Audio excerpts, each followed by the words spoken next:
जय श्री कृष्ण, राधे राधे। तो बंधुओं, आज हम इस वीडियो में श्री सत्यनारायण व्रत कथा का चौथा अध्याय आरंभ करने जा रहे हैं। सूत जी बोले, वैश्य ने मंगलाचार करके यात्रा आरंभ की और अपने नगर को चला। उनके थोड़ी दूर निकलने पर दंडी वेशधारी सत्यनारायण भगवान ने उनसे पूछा, हे साधु, तेरी नाव में क्या है? अभिमानी वाणिक हंसता हुआ बोला, हे दंडी, आप क्यों पूछते हो? क्या धन लेने की इच्छा है? मेरी नाव में तो बेर और पत्ते रखे हुए हैं। वैश्यों का कठोर वचन सुन भगवान ने कहा, तुम्हारा वचन सत्य हो। दंडी ऐसा कहकर वहां से दूर चले गए और कुछ दूर जाकर समुद्र के किनारे बैठ गए। दंडी के जाने पर वैश्यों ने नित्य क्रिया करने के बाद नाव को ऊंची उठी देखकर अचंभा किया और नाव में बेल पत्ते आदि देखकर मूर्छित होकर जमीन पर गिर पड़ा। फिर मूर्छा खुलने पर अत्यंत शोक प्रकट करने लगा।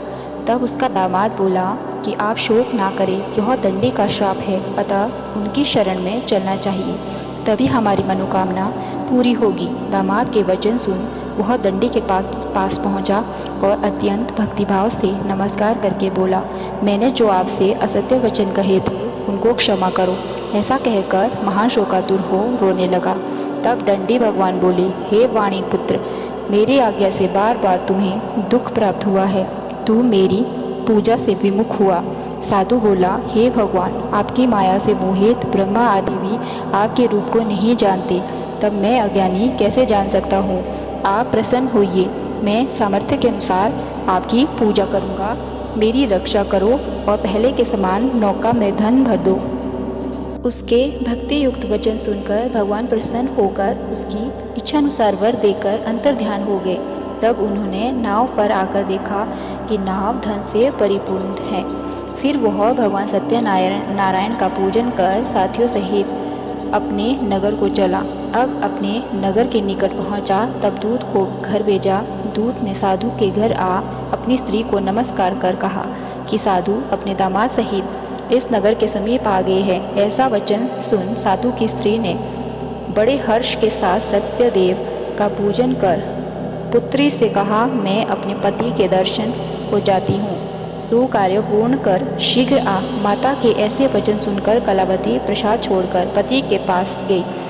प्रसाद की अवज्ञा के कारण सत्यदेव ने रुष्ट हो उसके पति को नाव सहित पानी में डुबो दिया। कलावती अपने पति को ना देखकर रोती हुई जमीन पर गिर गई।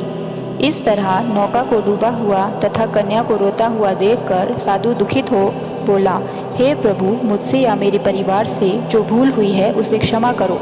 उसके दीन वचन सुनकर सत्यदेव प्रसन्न हो गए और आकाशवाणी हुई, हे साधु, तेरी कन्या मेरे प्रसाद को छोड़कर आई है, इसीलिए इसका पति अदृश्य हुआ है। यदि वह घर जाकर प्रसाद खाकर लौटे तो इसे पति अवश्य मिलेगा। ऐसी आकाशवाणी सुनकर कलावती ने घर पहुंचकर प्रसाद खाया, फिर आकर पति के दर्शन किए। तत्पश्चात साधु ने बंधु बांधवों सहित सत्यदेव का विधि पूर्वक पूजन किया। उस दिन से वह पूर्णिमा को सत्यनारायण का पूजन करने लगा। फिर इस लोक का सुख भोग कर अंत में स्वर्ग लोक को गया।